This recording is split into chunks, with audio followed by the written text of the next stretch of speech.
El chino Anthrax. Bienvenidos a este pequeño video documental sobre miembros del mundo criminal, donde nos sumergimos en la historia de uno de los sicarios más temidos y poderosos del cártel de Sinaloa, José Rodrigo Arechiga Gamboa, mejor conocido como el chino Anthrax. Nacido el 15 de junio en Culiacán, Sinaloa, Arechiga Gamboa tuvo una crianza sorprendentemente normal y privilegiada.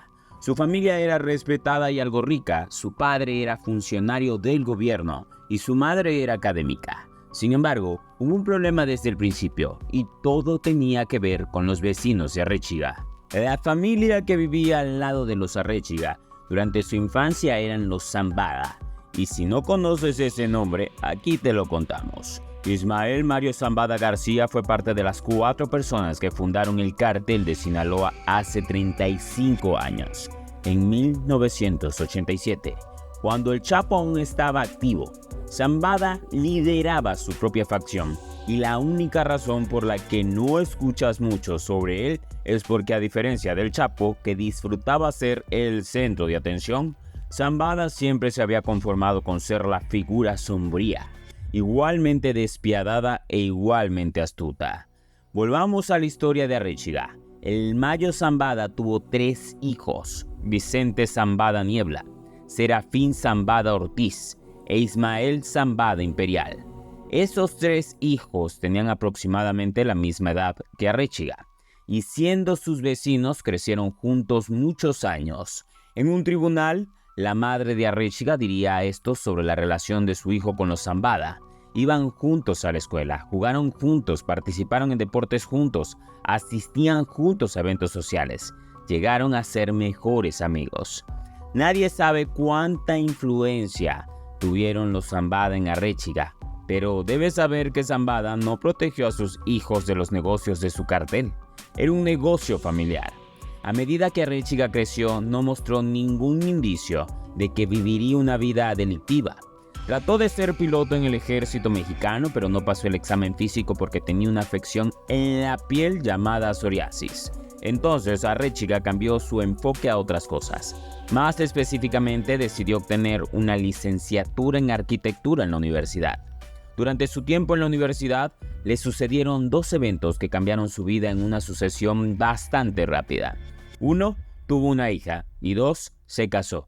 Estas nuevas responsabilidades lo obligaron a abandonar la escuela y aquí es cuando las cosas toman un giro dramático para peor. Un nuevo capítulo, la vida como padre, esposo y proveedor, resultó ser increíblemente difícil para Arechiga y cuando se volvió insoportable recurrió a sus amigos de la infancia, los hermanos Zambada. En busca de ayuda, uno de los hermanos, Vicente Zambada, también conocido como el Vicentillo, eligió ayudar a Arechiga de la única manera que podía, al introducirlo en el negocio del cartel.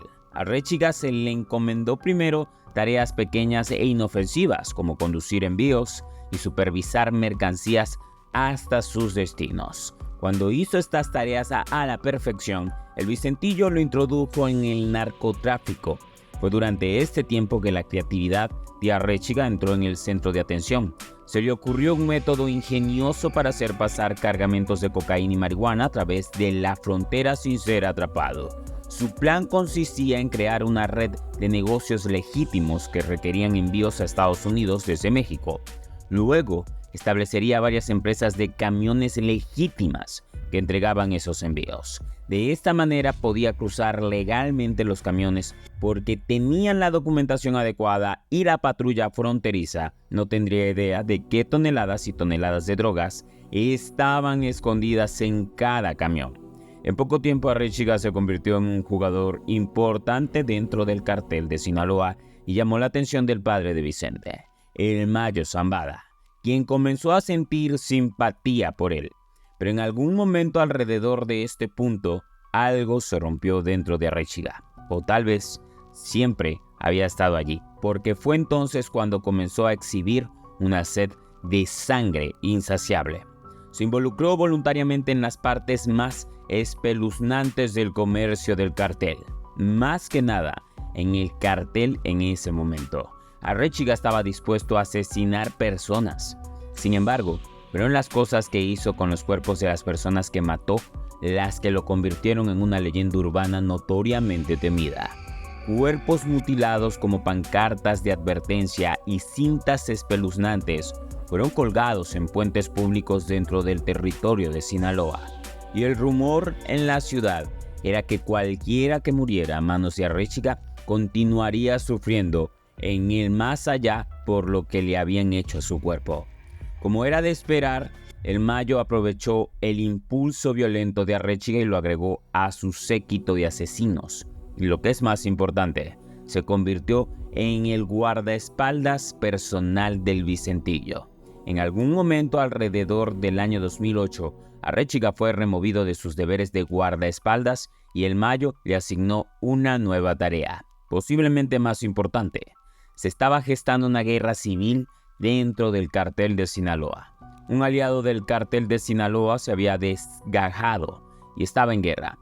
Eran la organización Beltrán Leiva, y si bien su lucha era con el Chapo, el Mayo quedó atrapado en medio de ella y tuvo que unirse a la guerra. La situación era la tormenta perfecta para Arechiga.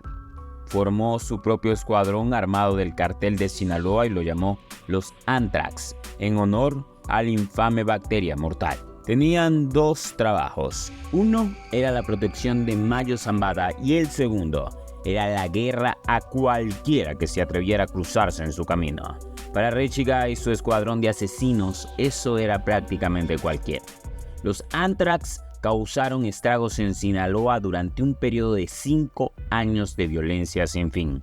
Cada vez que chocaban con una pandilla de Beltrán, era un baño de sangre con bajas en ambos bandos, incluidos civiles. Mientras tanto, el ejército mexicano se unió a la fiesta y trató de acabar con ambas facciones. Después de un tiempo, los miembros del cartel rival se cansaron y comenzaron a eliminar a los miembros de los Anthrax. Incluso los militares mexicanos se unieron a la fiesta. Mientras tanto, Arechiga comenzó a tener un gusto poco saludable por ser el centro de atención. En los últimos meses del año 2013 fue arrestado y trasladado a la cárcel, solo unos meses después de asesinar al jefe del cartel de Tijuana. Arechiga decidió tomarse vacaciones, salió de México rumbo a los Países Bajos e inmediatamente después de aterrizar fue arrestado por miembros de la policía holandesa. Unos días antes, Estados Unidos había alertado a los holandeses que un ciudadano mexicano de 33 años, que también era un narcotraficante, llegaría a su país en unos días y querían que lo arrestaran. Inmediatamente después de que Arechiga aterrizó, lo identificaron y lo acogieron. Sin embargo, el proceso de identificación no fue fácil porque Arechiga volaba con una identidad falsa, la identidad de un hombre muerto, probablemente uno que él mismo mató. También se había dejado crecer la barba y se había alterado ligeramente el rostro con cirugía plástica.